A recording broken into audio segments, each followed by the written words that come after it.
Hey YouTube, it's Sean, Griffin RC Planes. This is going to be a quick video on a repair of a friend's carbon cub here. He had a little accident with it. It happens. The tail section here had broke at one time, and he repaired it himself. And when he was putting on the elevator and the vertical stabilizer, the way it works is it kind of does a sandwich effect, and two screws come up from the bottom. Well, the screws had got a little crooked and cross threaded and basically messed up. So all that's fixed and back to normal. I carved it out with a Dremel tool and cleaned up some things so it'll screw back together just like it should. However, the very end of the tail here is weak. And it's weak where it's kind of, well, like this, okay? So my idea is to put a brace across the very bottom right here. If something is holding this piece here, which is solid plastic, to this piece here, which is EPO foam, if there's something going across it, connecting them really strong, then it won't be able to bend anymore. Okay, it's going to be like putting a splint on your arm or a brace of some sort. And what I came up with, since we need to stay as light as possible, because any weight you put back here, you're going to have to counteract it in the front to keep your center of gravity right. And you might have to do that by moving the battery forward, or in some cases you might need to add some weight. I know people that have had to add, several ounces to the front of their plane after a repair in the tail. With the center of gravity being around here, think of this as a teeter-totter. The tail's so much longer compared to the nose. So you put just a little bit back here, a little weight, a little hot glue, a little whatever. You've got to put a lot up here to make up the difference. So we need to keep this as light as possible. And I just took a lid from like a Tupperware bowl or something, and I cut out a little sliver, a little triangular piece, and I'm gonna glue it right here, straddling the hard plastic section of the tail and the EPO foam area. And I'm gonna use a 2-part epoxy that's good for this material. And how I found out what I was using with is I just simply went to the website, I went to the website where this plane is sold, and I looked at the construction material to see what it's made out of, and I'll show you guys that here in a second. EPO, I don't know the fancy terminology, what it all stands for, but it's basically plastic, okay? And it's whatever, it's webbed into a weave and becomes what looks like styrofoam, but it's not styrofoam, it's plastic. And you can also see on this other plane that I went to the website and looked that the construction material said foam, and that's what we all know as styrofoam.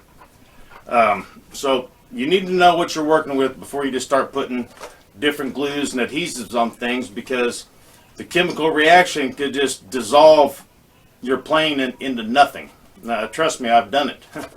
You put a glob of glue on something, and the next minute you look back and there's a hole that big in the side of it, and it's gone. I mean, it disappeared. And that's because it just vaporized, So you need to know what you're working with. So what I'm going to do is I'm going to scuff this up a little bit so the glue has something to adhere to. Even scuff some of the paint off this. And then I'm going to scuff up this piece of plastic and give it a rough surface versus smooth. And then we'll whip up a batch of 2-part epoxy, like some 5-minute, and we'll just paint a little film over it and stick it to it, and then see what it looks like.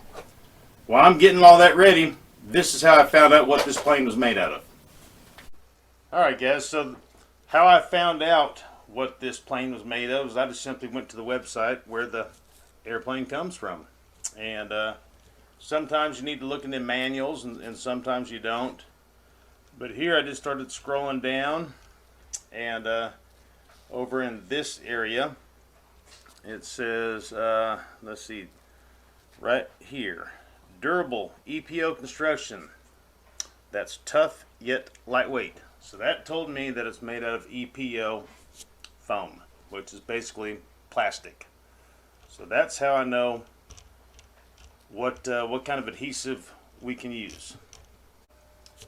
Here's another example of a plane that I've worked with, and let's find out what kind of material this thing's made out of. And I've already looked at this before I started to record, but you got to scroll down here to the bottom. And you know, every plane, every website's going to be different, but it's worth trying to figure out what they're made out of before you damage them by using the wrong adhesive. So down here in product specifications, I had to click a button to make this a little bit bigger. See how it says view less? I clicked view right here. I clicked view more. So we'll click view more again, maybe. And at the bottom of this list here, it says material, foam. It doesn't say EPO foam. This is foam like everybody knows styrofoam. EPO foam is basically plastic, okay? So, foam. The other one was EPO. So that's how we're learning about, you know, what plane's made out of what products, so we can know what kind of adhesive to use.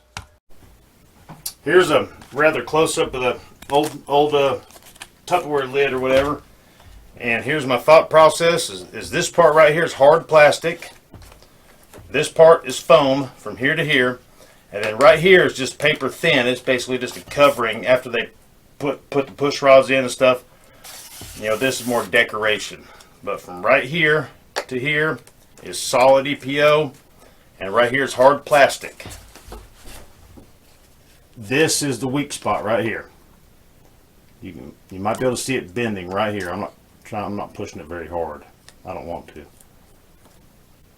But all I'm going to do is just scuff it up a little bit.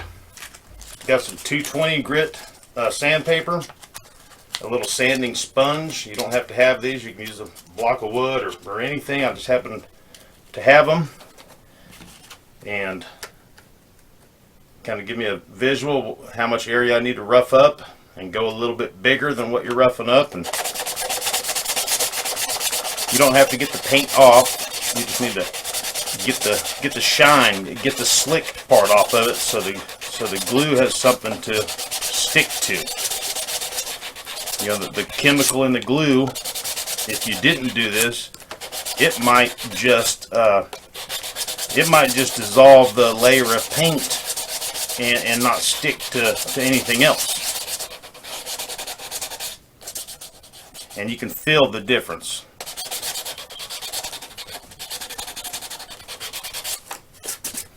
And then up here, give me a little better spot.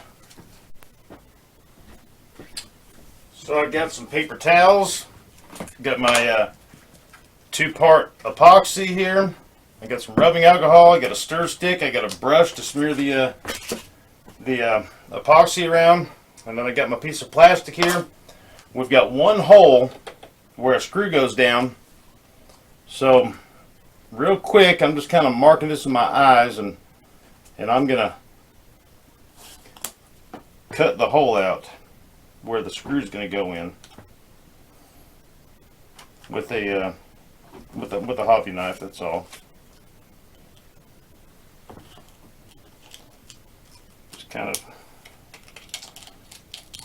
Just kind of doing whatever it takes to get the hole where you're able to run the screw and the screwdriver down through it.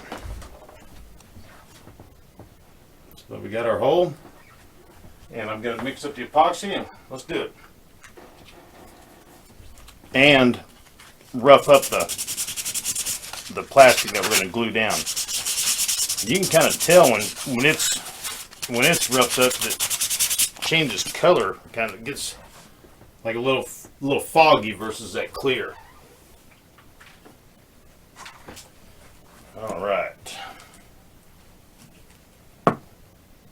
If I'm going to be doing a lot of epoxy, and I've got this baby bottle warmer that I keep the epoxy in. It makes it pour a little faster.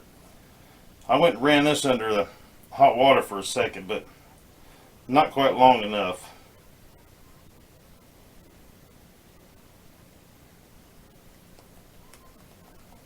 Alright, there's one.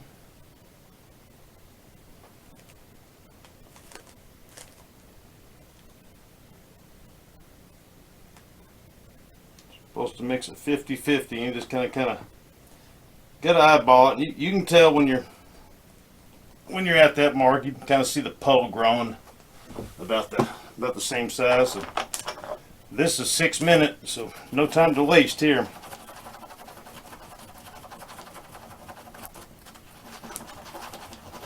When this stuff starts clouding up a little bit, you've got it mixed up.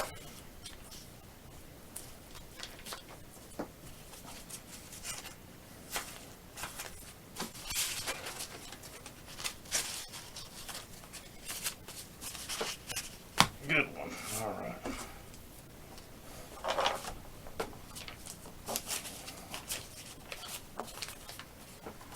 Try not to get on the push rods or down in the hole where the screws go. We'll kind of look and see about how far we need to go to. Right in that area.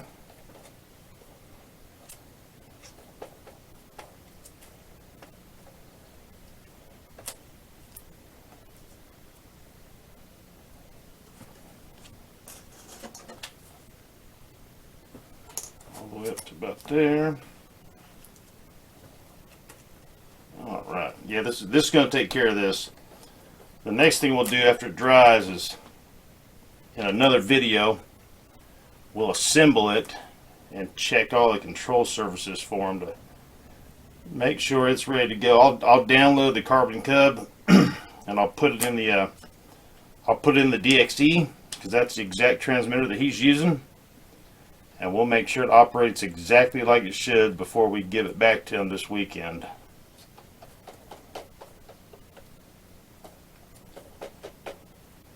That way we know it's good to go.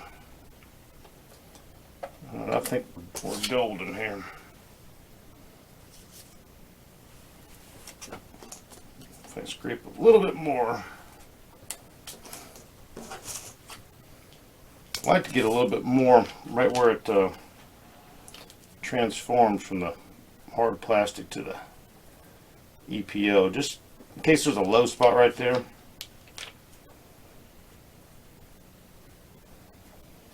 The IX12 thing, if you're just now tuning in, I got an IX12 just for you guys so I can show a lot of the radio setups easier on the the screen that you guys are watching. Well, it's registered from the person I bought it from, and he's having a difficult time getting it unregistered, so it's going to be a little while before we start doing the IX12.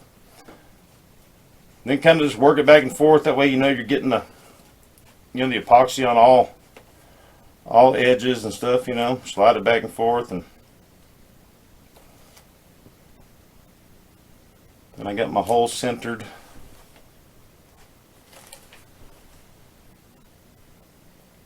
The hole is off a little bit, but that's fine. After it dries, I'll be able to kind of carve it out a little bit. See if I can kind of paint these edges down a little bit.